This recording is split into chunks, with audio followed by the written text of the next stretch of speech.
I was in a clothing shop 2, 3 weeks back, just recently, and I'm just sitting there by one of the chairs because my sister's looking for clothes, and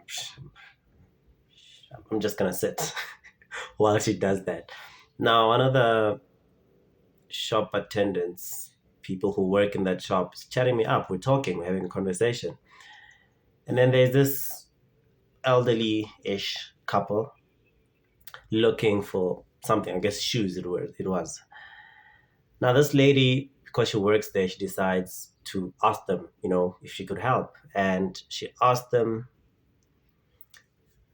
in Zulu, what size are you guys looking for? Mfuno size band. It was for a minute, for a second, to me, it was quite curious why they seemed to not be hearing her. She had to repeat it a couple of times. And they were like, they signaled that they're fine.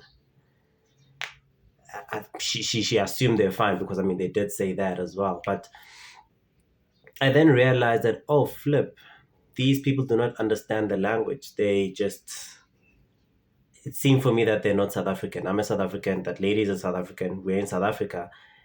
From what I then heard later when they were talking, I realized these people are not South African. And I guess this just fits in with what I want to discuss today, what I want to share today, which is how polarized the world is, how polarized we have become, and how much more polarizing we keep making ourselves. We keep on introducing different ways of polarizing each other. I think the first polarizing thing is race. Now, this lady saw those people and she saw their skin color and she assumed that they're South African and therefore assumed that they understand what is the most common language that is spoken in South Africa. She was wrong. Of course, she could have made that assumption and still have been wrong, even if they were South African. They might have been South Africans that do not understand the most commonly spoken language in South Africa. Is it most commonly spoken even more than English? I don't think so. I think English might be the most commonly spoken and then Zulu. But in terms of population, demographics, Zulus are the most populous people in South Africa. So I've known this. I know this. It's just that, I think that it's something that perhaps I should put into context. That it's impossible to not see race. It's impossible to look at a person and completely be oblivious of what race they are. That is impossible. It is very necessary and very important for us to notice race. If I see a human being, what is the first person I see? What is the first thing I say to them? How do I relate to them? I have to sort of judge them based on their skin color. If I just see a person, I'm like, Sabona Baba, mfukile namuhla na. Like, they might not understand me if their skin color is white. So I have to judge them based on that, and I'd have to perhaps move on to English so that I can relate to them better.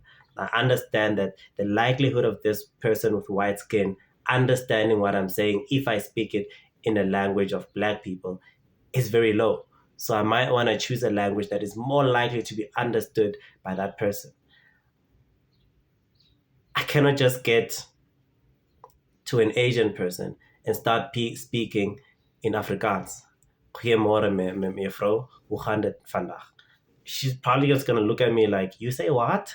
Because like chances are that person does not understand Afrikaans.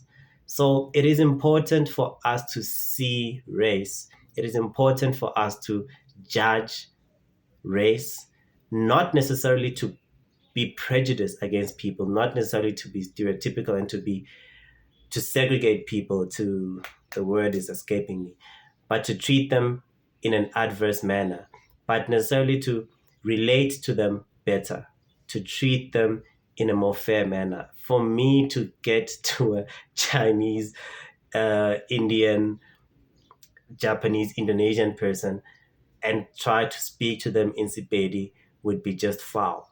So I can claim I don't see race, I don't see any of that. So I just thought this person. No, that doesn't make sense.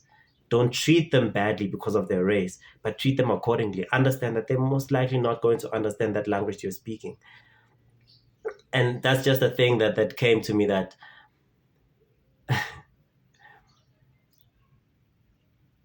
even to ourselves as Black people, there's so many different groups of us. This lady, fortunately, she came to me speaking in Zulu. I'm not Zulu, but she just assumed that I understand that. Fortunately, I do. But she made the same assumption with that couple, and they did not understand that, because they're not Zulu. They do not understand that language. Had she chosen a more international language like English, her chances of being understood would have been much higher. But then, she chose to do that. I think, given that she actually works in a store and works with a lot of people, she should somehow be trained for that. But, that's not what I'm talking about here. What I mean is that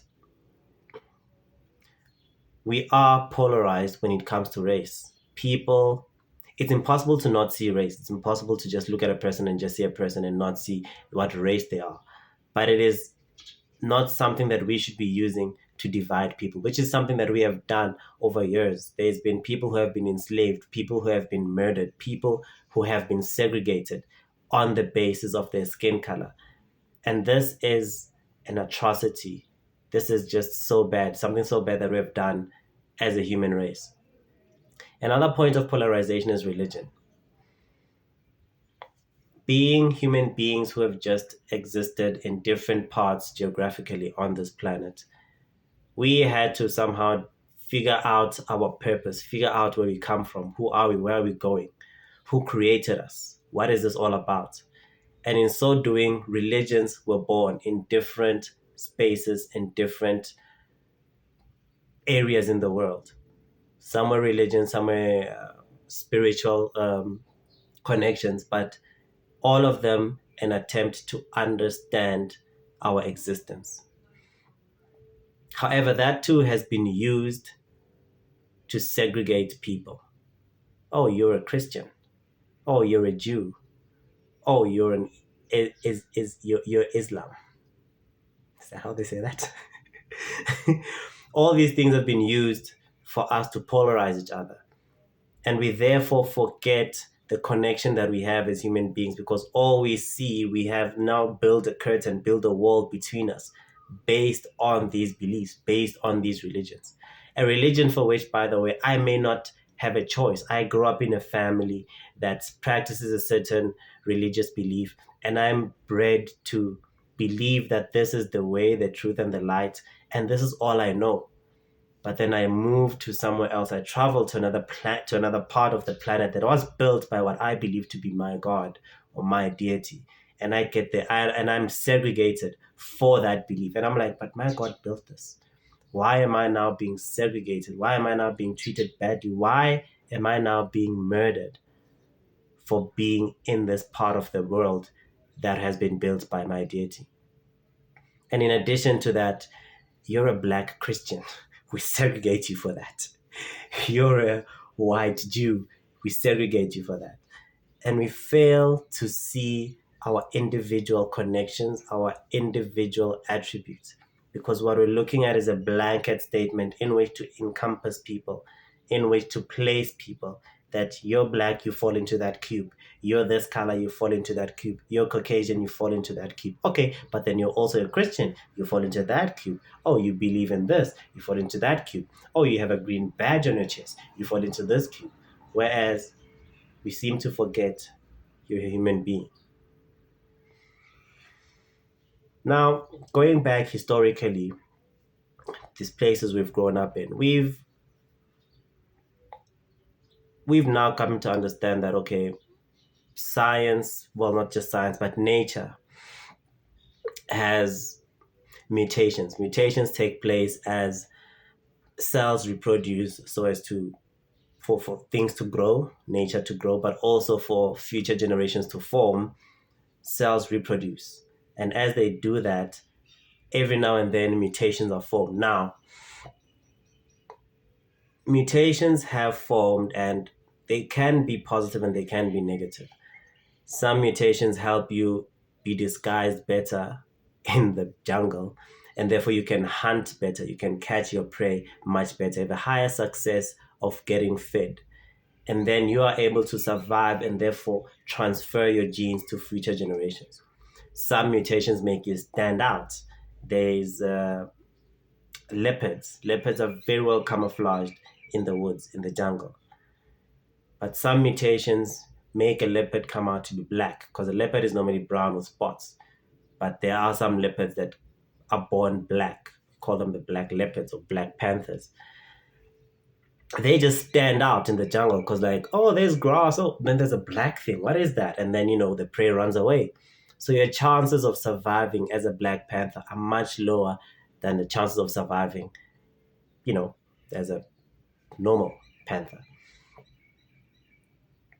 Other mutations have been more tricky. When it comes to human beings, we do have people who are in black families, in black communities. They are born with albinism and they come out with skin that looks like that of a white person. You do find people who get mutations that twins are born as conjoined twins, and they're attached to each other by some part of their body, the head or their torso, whatever. You do get mutations where some children are born with many limbs. Maybe they have 4 legs or whatever. It has seemed to be that some of these mutations are prevalent in some areas rather than in other areas. I do not know why that is. I've never looked into that, but there's probably a reason. But anyway, that has been the case. Depending on the different beliefs of those different places, different mutations have been accepted and rejected based on certain religious beliefs, spiritual beliefs, whatever the message they think is. This child is a blessing, this child is a message, this child is a demon. Whatever it is they deem to be the case, they act accordingly. Some people who were born with mutations may have been killed, they may have been sidelined, they may have been condemned to a certain life where they cannot maybe reproduce or whatever. I don't know, but in different parts of the world, we see a lot of mutations taking place, and a lot of people are affected by them. Now, one of the few mutations that are now becoming so prevalent brings me on to my next polarization point of gender, is mutations in your gender determination body parts. In general, we understand nature to exist as binary. There's a male, there's a female. And we see that even all throughout other animals in the natural world. I mean, we're animals too, but less sophisticated animals. We see that too. Of course, there's many ways in which different animals and different genders in these animals relate to one another. The different body parts, reproductive organs have evolved differently in different animals. But in human beings, it is generally understood that these are the traits and the organs that make you female. These are the traits and organs that make you male. Of course, there's hormones and other stuff that are quite intangible but measurable, but these are the ones that we can obviously see. The traits that make you a female, the traits that make you a male. Because of genetic mutations, we do find certain males who are born with certain traits which are found in females, and of course, vice versa. And I don't really know how it was dealt with back in the day, but as impossible as it is to not see race, it's also very difficult to not see gender. If I'm going to be relating to a person, I'm going to see, okay, this person is this color, so I have to choose a language that is probably going to resonate with them.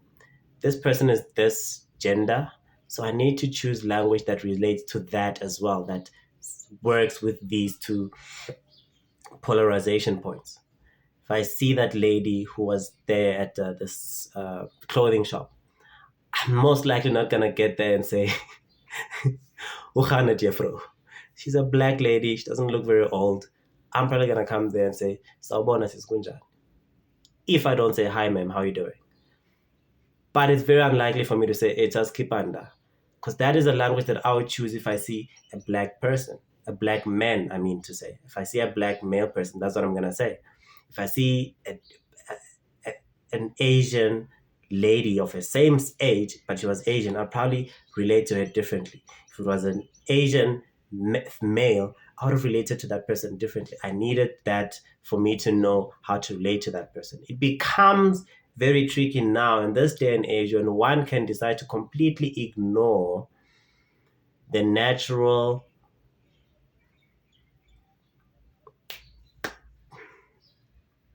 it's not a disposition, the natural occurrences, the natural appearance that one has, and decide that psychologically I am a female.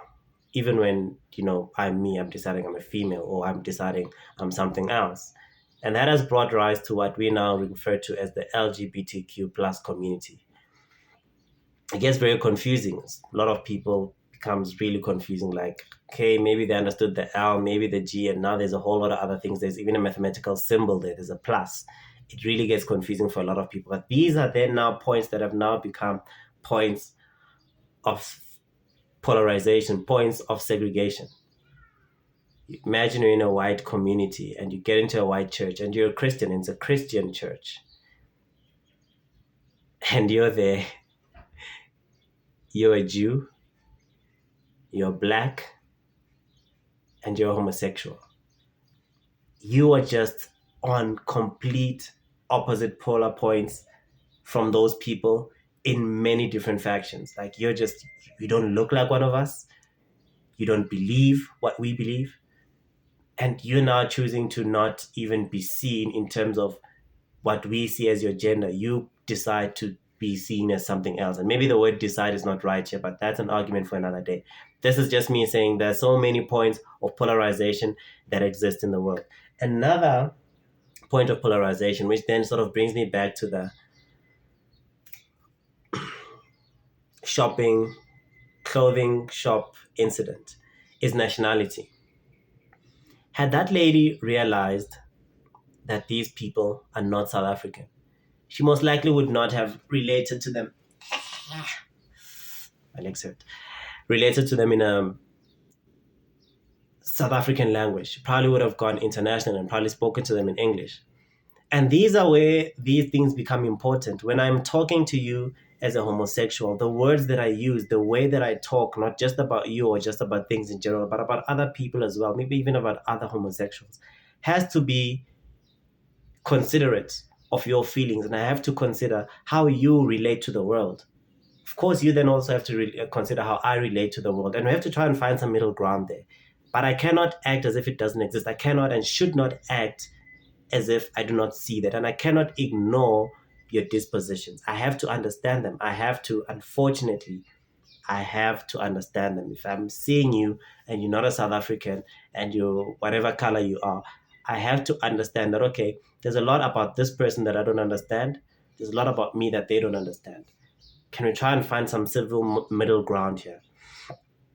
And the whole point I'm trying to make with this is that there's so much polarization that occurs, that exists in this world. And there's many points of polarization that exist. And these things sort of lead us away from the most important thing, which is the fact that at the end of it all, at the bottom of it all, after all is said and done, we are all human beings. And that's the thing that matters most. Now, we polarized on political influence. We polarized on beliefs. We're polarized politically. We polarized educationally. We're polarized economically.